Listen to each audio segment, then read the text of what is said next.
झारखंड को राष्ट्रीय और अंतर्राष्ट्रीय पहचान देने के उद्देश्य से 2400 करोड़ रुपए की लागत वाली झारखंड उद्यम शक्ति परियोजना का प्रारूप तैयार हो चुका है। इस परियोजना के तहत राज्य को मेडिको एग्रीकल्चर हब बनाने की तैयारी है। यह तैयारी फिनलैंड की कंपनी सॉफ्टवेयर के सीईओ सुनील कुमार सिंह ने कहा। साथ ही उन्होंने कहा कि झारखंड के वित्त मंत्री राधा किशोर कृष्ण किशोर से मुलाकात की और परियोजना पर चर्चा भी की है। इसमें ग्रामीण क्षेत्रों में लगभग 2 लाख से अधिक रोजगार उत्पन्न करेगी और परियोजना के तहत 500 उत्पादन केंद्र स्थापित किए जाएंगे, जहां पूरी तरह से कार्बन फ्री खेती की जाएगी। सालों से ऐसे प्रोडक्ट्स बना रहे हैं जो भारत को अपने पैर पर खड़ा करेंगे। मतलब इसका यह है कि जैसे आज हम सोशल मीडिया का इस्तेमाल करते हैं, बट इट्स फ्रॉम अमेरिका। हम एआई का इस्तेमाल करते हैं, इट्स फ्रॉम अमेरिका। हम एक्सप्लोजर का इस्तेमाल करते हैं, जो भी सब अमेरिकन। यहाँ तक कि आप ईमेल डोमेन का इस्तेमाल करते हैं, अमेरिकन। अपना क्या है? जबकि भारत वो देश है जिसके बिना कोई सॉफ्टवेयर पूरा नहीं होता। ये सिर्फ इसलिए है क्योंकि इच्छा शक्ति की कमी है।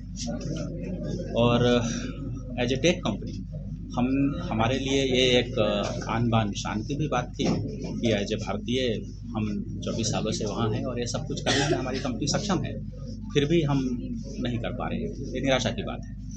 दूसरा कि इतना बड़ा देश जिसमें ये सब कुछ नहीं हुआ है खुद का, तो ये बहुत बड़ा मौका है। ये दोनों ही चीज़ें जब मिलती हैं तो एक टेक कंपनी को वो प्रोत्साहित करती है कि आप लोग भारत आएँ और ये सब चीज़ें आप भारत को दें। सोफ्टा भारत के लिए एक all in one social media लेकर आ रहा है, जो 15 अगस्त इसी साल 15 अगस्त देश में लॉन्च किया जाएगा। वो जैसे चाइना में वीचैट है, नेटवर्किंग, वीडियो शेयरिंग, पेमेंट से लेकर न्यूज और audio video calling, group calling, ये सब कुछ उसके एक ही के अंदर है। और उसकी सबसे बड़ी खासियत ये है कि वो टोटली इनक्रिप्टेड है।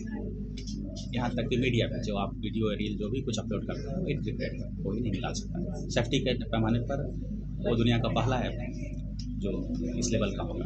उसको इसीलिए ऐसा डिज़ाइन किया गया क्योंकि भारत की 70% आबादी तो ये जानती ही नहीं है कि हम डाल रहे हैं तो यहाँ से निकल पाएगा कि नहीं निकल पाएगा या क्या होगा। तो जब हम भारत के लिए कोई प्रोडक्ट बनाते हैं, भारतीयों को ध्यान में रखकर बनाते हैं, उनकी सुरक्षा के लिए बनाते हैं, तो उसका इस लेवल पर होना बहुत ज़रूरी है, जो कि कोई भी अमेरिकन कंपनी नहीं कर सकती, क्योंकि वो इस तरह से सोचते नहीं, क्योंकि ये उनका काम नहीं है। वो यहाँ बिजनेस करने आते हैं, भारतीयों के बारे में सोचने नहीं। और दूसरा जेनरेटिव एआई, भारत में भी हम जेनरेटिव एआई तैयार कर रहे हैं, जो वो भी उस लेवल पर होगा जो कि भारत की भाषाई और सांस्कृतिक विविधता को तोड़ेगा, क्योंकि भारत एक बहुसांस्कृतिक और भाषा वाला देश है। यहाँ पर कोई भी एक तरह का टेक्नोलॉजी काम नहीं करता। वो टेक्नोलॉजी भारत के हिसाब से अगर डिज़ाइन करना है तो उसके मूल में भारतवंशी का होना बहुत ज़रूरी है।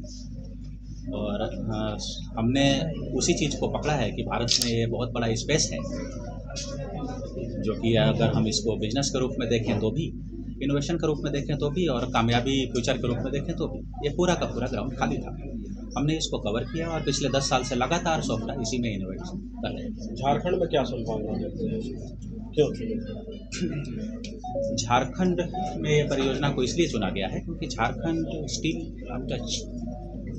झारखंड में अफवाहें हैं कि ज़मीन की समस्या है, तो ट्राइबल कानून है, ये है वो है। ये सारी चीज़ों के कारण एक ऐसा माहौल है कि कंपनियां यहाँ नहीं आ सकती। और जब हम यहाँ रिसर्च कर रहे थे चीज़ों पर, तो हमें समझ आया कि ऐसा कुछ नहीं है। ठीक है, कुछ लेवल पर वो चीज़ें हैं कि आप ज़मीन खरीद नहीं सकते आप, लेकिन ऐसा तो नहीं है कि अगर कंपनियों को काम करना है तो जो 1000 नीतियाँ बनाते हैं वो 1011वां नहीं बना सकते, वो और भी नीतियाँ बना सकते हैं ना। और जो भी कानून, मौजूदा कानून है, जो भी समस्याएं हैं, उसको ध्यान में रखते हुए ही नए प्लान तैयार किए जा सकते हैं, नया इनोवेशन किया जा सकता है। जैसा कि ये किया गया, ज़मीन की समस्या थी तो इसको जो मौजूद तकनीक है दुनिया में उसको थोड़ा और इनोवेटिव बनाकर ज़मीन की समस्या को ख़त्म कर दिया गया। तो अब कोई भी बंजर ज़मीन है, ऐसा वैसा ज़मीन है जिसको जिसको जो किसी को नहीं चाहिए, ये वहाँ भी खड़ा हो सकता है।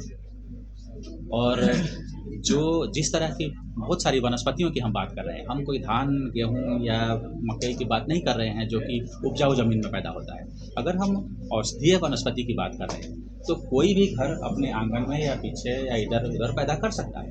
अगर एक घर, हम एक एग्ज़ाम्पल ऐसा ही कैलकुलेशन आप मान लीजिए कि अगर एक घर पूरे साल में 50 किलो का उत्पादन करता है तो कई लाख घर मिलकर कितने का उत्पादन करेंगे? क्या देश में उतना उत्पादन होता है? नहीं होता है। पारंपरिक रूप से कभी नहीं हो सकेगा।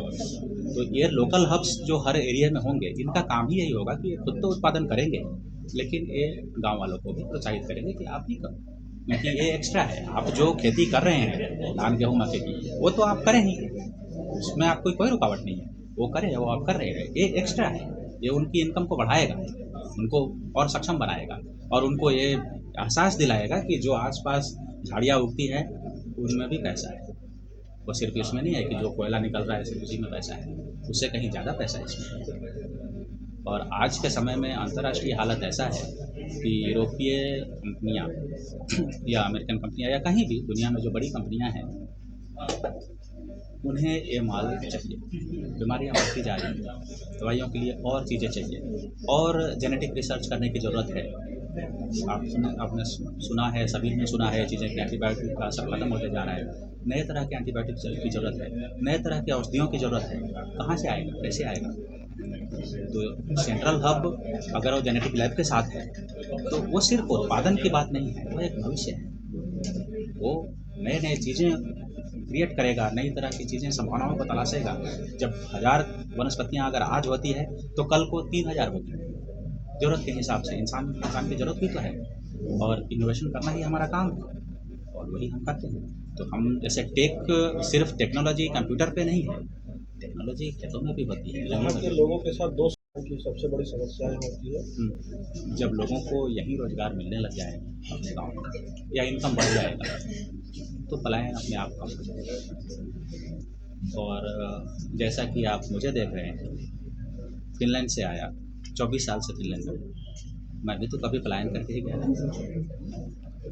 क्या इस तरह के जो सेटअप